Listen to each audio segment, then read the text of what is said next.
Say you have a variable name defined, and then you want to type something like, hello name, nice to meet you. So this way definitely doesn't work because how is Python going to know that name should get replaced by this variable? And so here's old way one for how to do this. You could say, let me copy this. And then if you use plus with strings, that is another way of concatenating or like putting one string right after the other.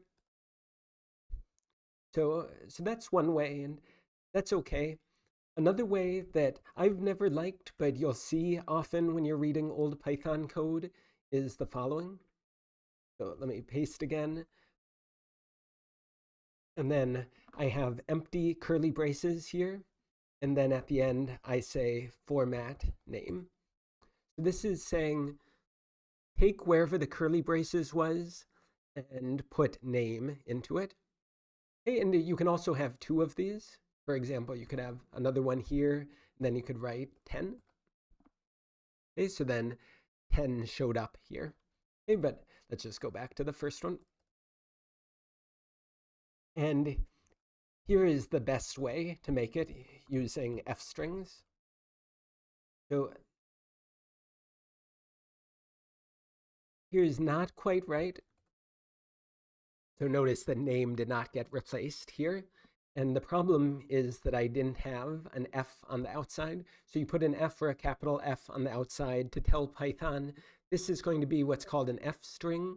And then Python knows that anywhere it sees curly braces like that, then evaluate whatever's inside of them and try to get a string out of it. So for example, there is the best way that I know to get this kind of syntax using Python. Let me give another example of this. So f to indicate that it's an f string, uh, the square of n is n squared.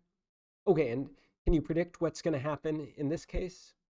It says problem n is not defined. Okay, well, let's put n equals 14.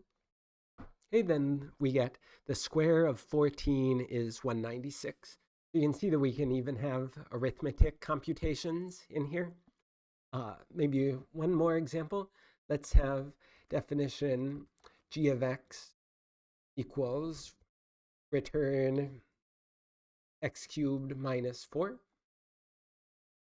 Then I can say f string